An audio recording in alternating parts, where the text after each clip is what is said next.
금년 들어서 전교인연합 예배를 처음 묵상하고 오늘로서 이 세 번째 예배를 드리고 있습니다.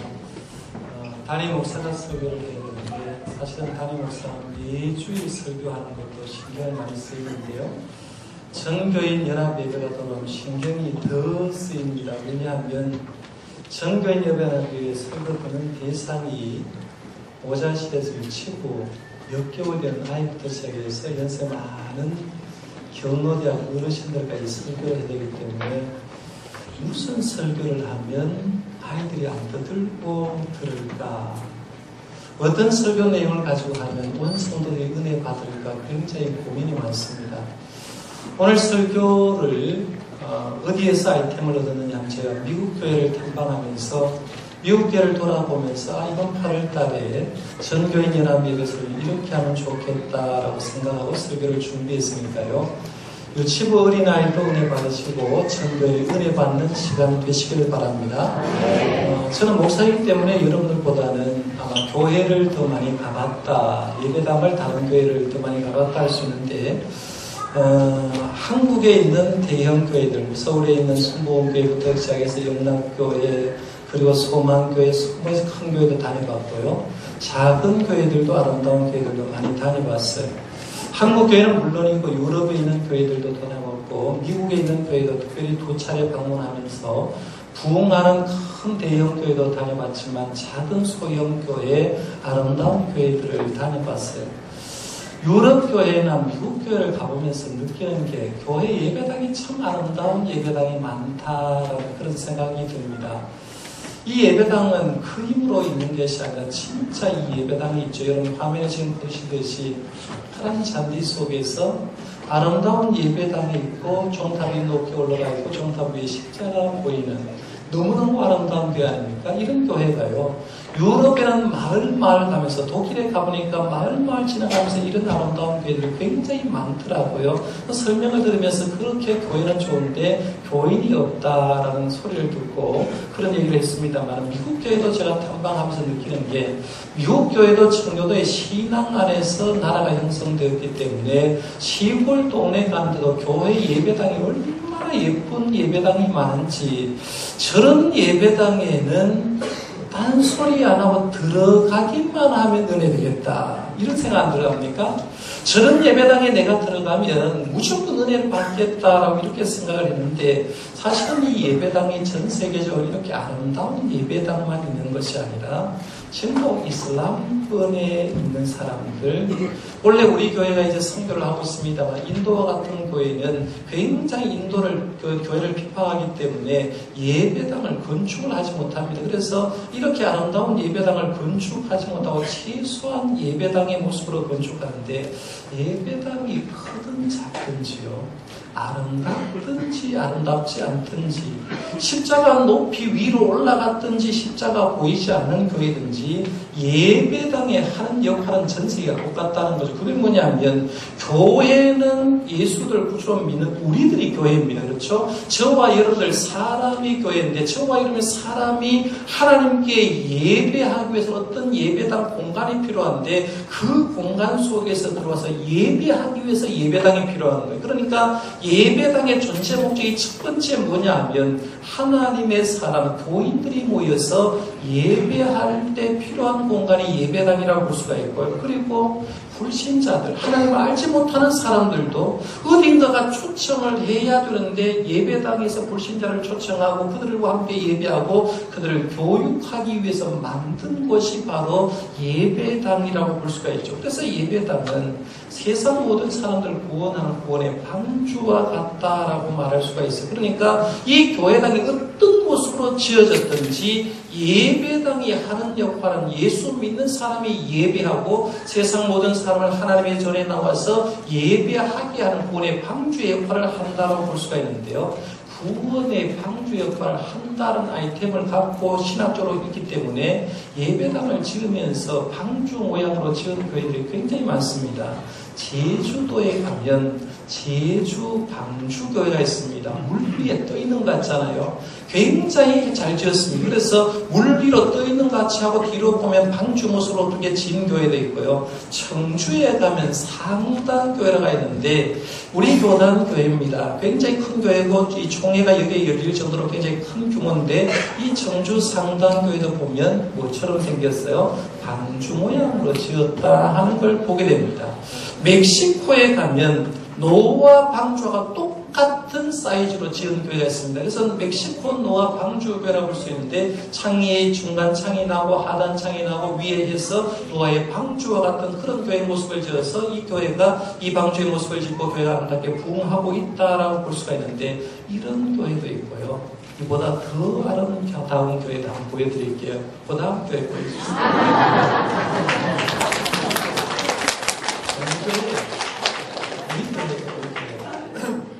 우리 교회가 노아의 방주는 닮지 않았어요. 그런데 방주와는 닮지 않았지만 우리가 10년 전 2004년도 예배당을 여기에 지을 때에 예배당을 짓는 목적은 우리 예수 믿는 사람이 모여서 예배를 하고 대구에 있는 많은 불신자들이 우리 예배당을 통해서 예배하고 구원받기 위해서 이렇게 아름다운 예배당을 건축한 겁니다.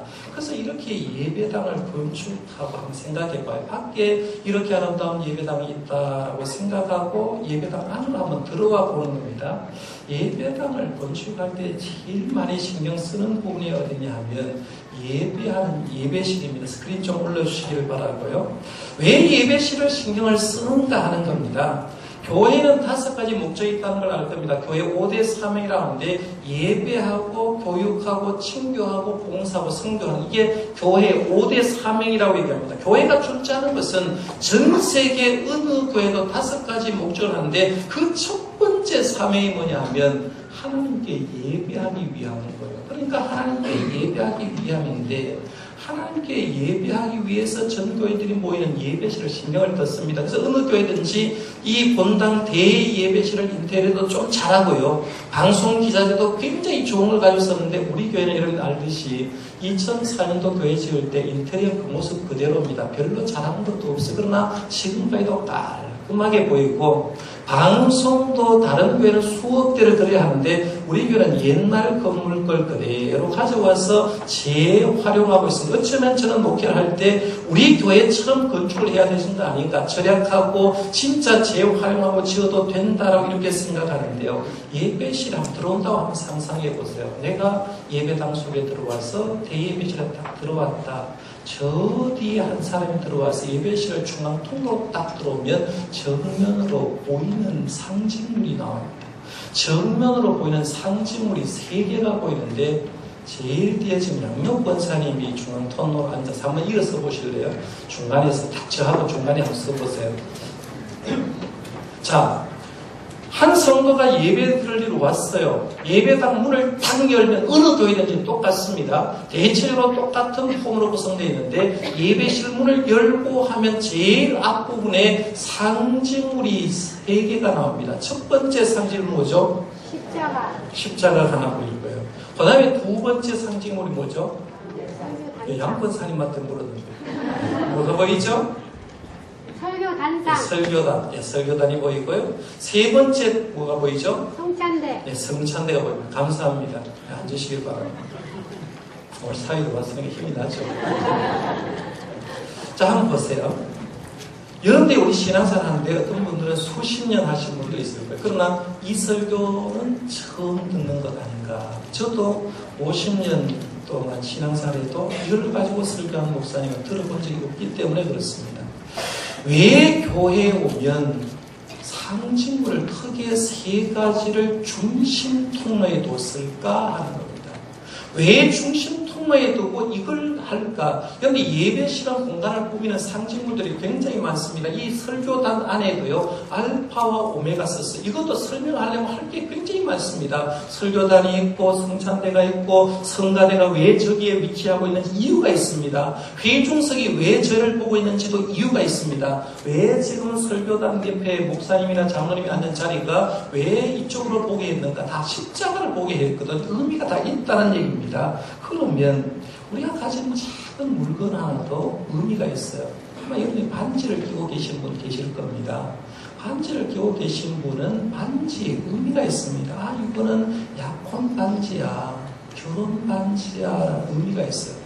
남은 얘기를 하지 않아도 그 상징물을 보면서 이건 내가 결혼할 때 신랑이 준 거야, 신부가 나에게 준 거야 하면서 일평생 영원히 사랑하자라는 그런 의미로서 상징을 가지고 반지를 끼고 있고요. 시계를 만약 내가 하나 차고 있다고 하면 이 시계가 이 시계는 어떤 의미로 내가 차고 있는지, 누가 나에게 선물로 줬는지 상징적인 상징을 하고 있다는 거죠. 그러면 내 몸에 차고 있는 시계, 내 손가락에 끼고 있는 반지도 의미가 있다고 하면 우리가 예배 시간에 하나님께 예배를 들어왔을 때 왜 상징물을 세 가지를 중앙 통로에 놓았을까? 왜 입구에서 정면으로 보는데 넣었을까라고 한번 생각해 볼 수 있는 거죠. 오늘은 그 상징물을 한번 생각해 보면서 제가 설교의 제목을 구원의 도구다라고 해서 바꿔 말하면 이 세 가지 상징물이 존재하는 이유는 우리가 하나님을 믿고 예수를 믿어서 구원받으려고 하면 세 가지 상징물이 아니면 우리는 구원받을 수 없다는 거죠. 그래서 이 상징물은 굉장히 소중하다라고 볼 수가 있어요. 이걸 조금 설교 제목을 풀어서 다르게 표현하면 예배 시대에 있는 상징물 세 가지가 주는 의미가 뭔가 이렇게도 설명해 볼 수 있습니다.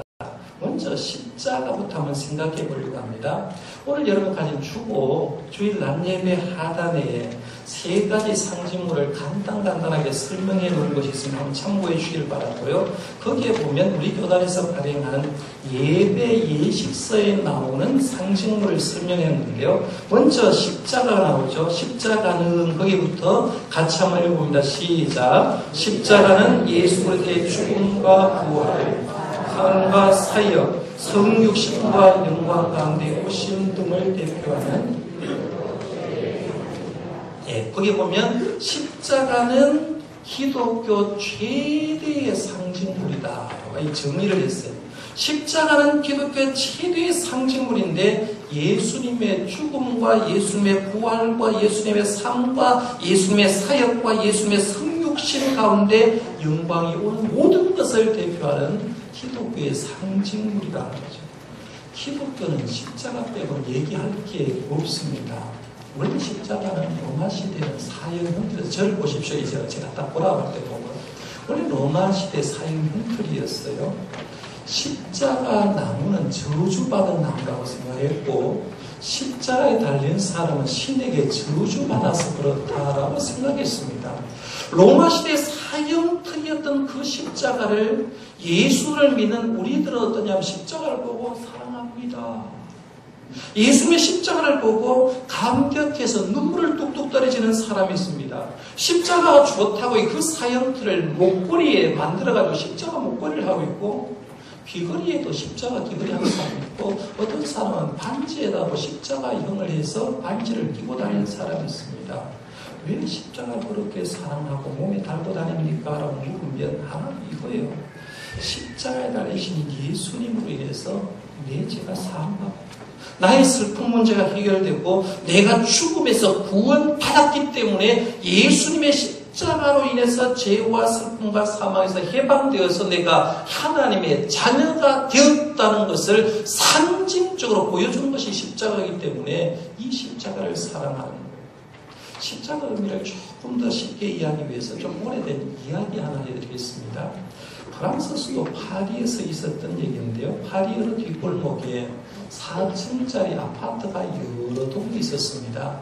우리 한국 사람은 아파트라고 얘기를 하면 주로 높다라는 생각밖에 안 합니다. 일반 주택보다 높으니까 아파트다. 그래서 10층, 20층 혹은 48층 이렇게 높다고 생각하는데요. 미국을 한번 가보신 분은 알겠습니다. 미국의 아파트를 주로 4층, 5층짜리 많습니다. 굉장히 낮습니다. 낮게 그렇게 짓는데 이 파리에도 4층짜리 아파트가 여러 채 시내에 있었는데 오늘 갑자기 여러 채 아파트 가운데 중간에 있는 아파트의 밑에서 불이 나갔습니다. 큰 불이 났습니다. 거센 불결이 아래층에서부터 위층으로 계속 타오르기 시작했습니다. 아파트 4층의 제일 마지막 층에 누가 살았는가 하면 어린 자녀 3명하고 아버지 1명이 살고 있었어요.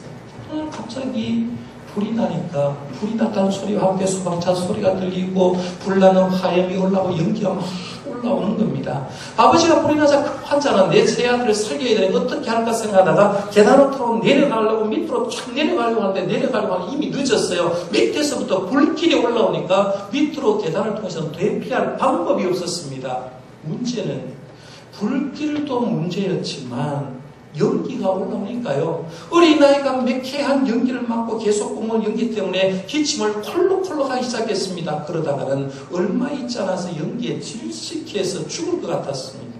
아버지가 생각하다가 아파트 베란다에 나가가지고 베란다에 가보니까 저쪽 아파트하고 이쪽 아파트 자기가 살고 있는 아파트 거리를 보니까 대충 계산해서 1m 50 정도 나온 거예요.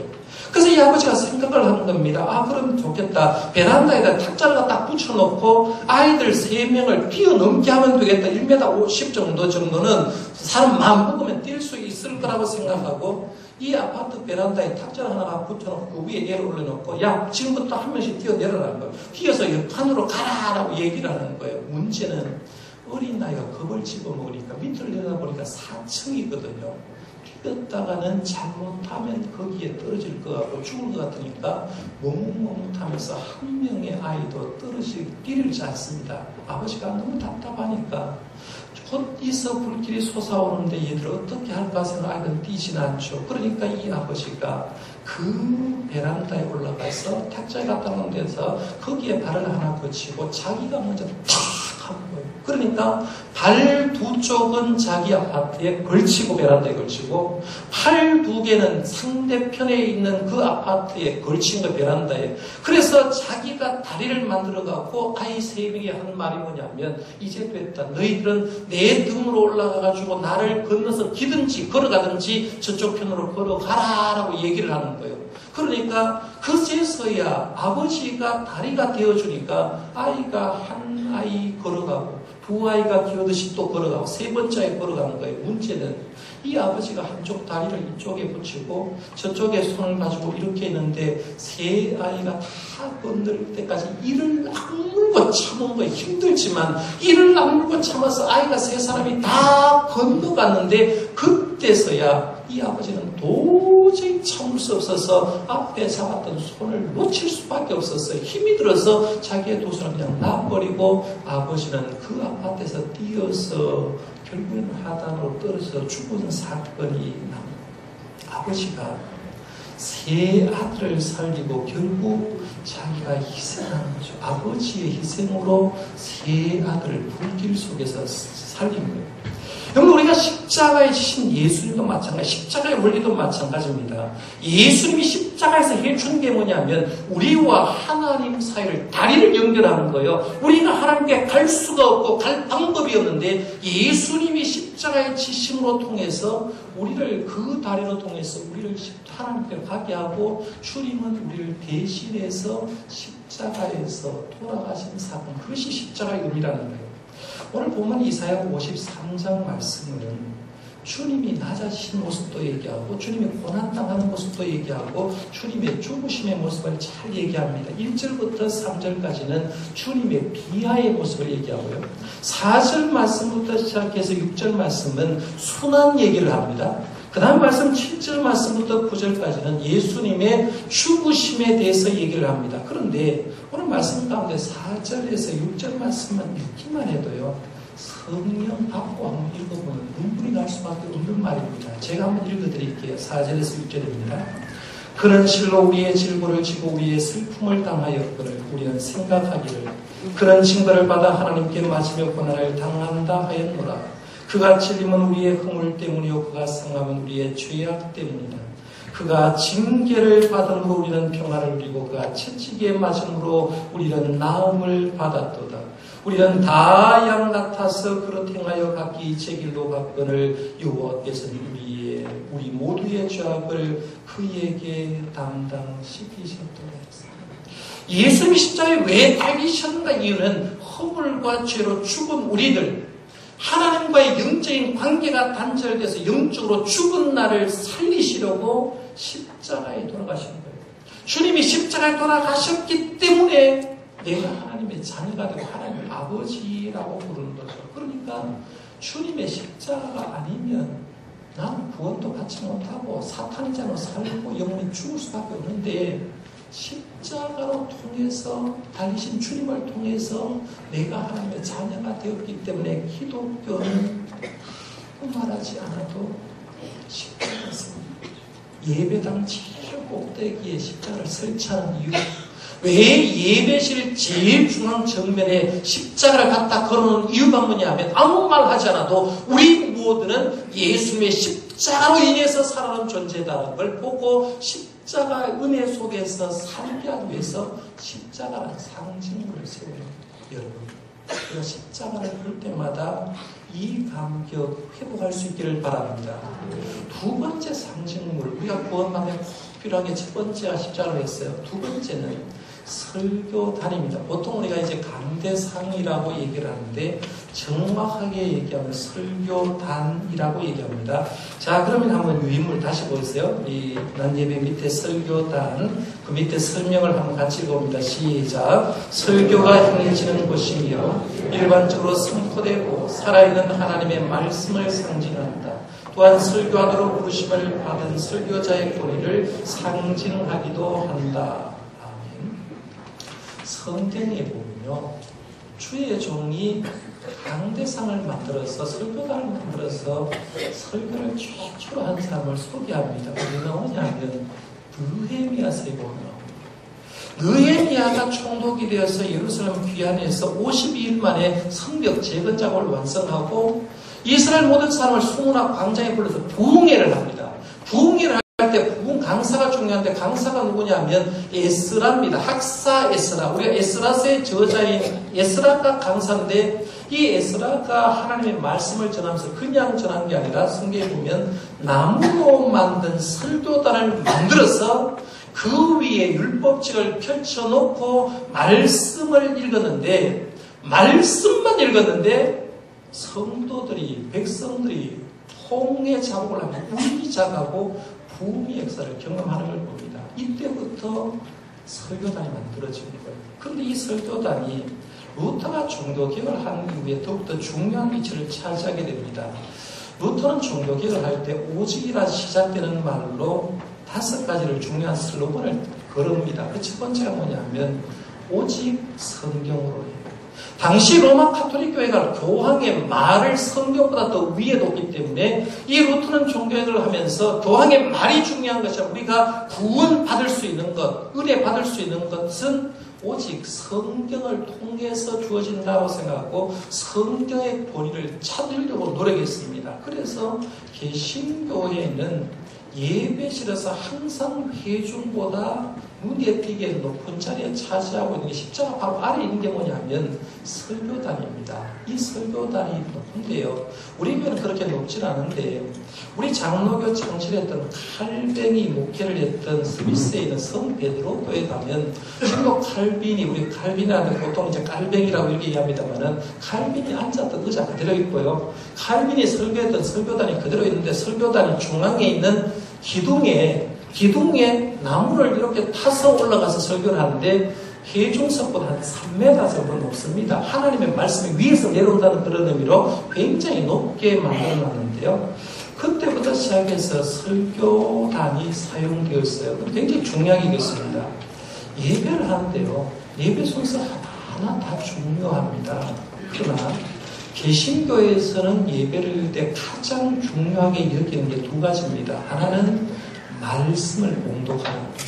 하나님의 말씀을 있는 그대로 봉독하는 것. 그리고 주어진 봉독한 말씀을 가지고 목회자가 오늘 실정에 맞도록 말씀을 풀어서 설교해주는 설교를 굉장히 중요하게 여깁니다. 그래서 예배 시간의 절반 이상이 전부 다 말씀을 읽고 설교하는 시간. 우리가 1시간 예배를 드려도요. 우리 교회도 설교하는 시간 30몇 분, 30분 의량하고 설교 본문 읽고 하는 시간이 굉장히 많은데 그것이 바로 50%, 60% 다 넘어갑니다. 이유가 뭐냐면 말씀이 그만큼하게 중요하기 때문에 그래요. 왜 말씀이 중요하냐 이유는 그래요. 구원받은 하나님의 백성이 온전한 하나님의 백성으로 살기 위해서는 인간의 생각이 아니라 하나님이 끊임없이 주는 말씀이 필요하기 때문에 말씀 때문에 사는 거예요.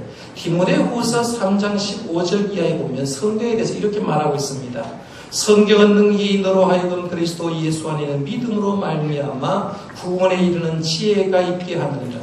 모든 성경은 하나님의 감동으로 된 것으로 교훈과 책망과 바르게 함과 의로 교육하기에 유익하니 이는 하나님의 사랑으로 온전하게 하며 모든 선한 일을 행할 능력을 갖추게 하려 함이라 했습니다.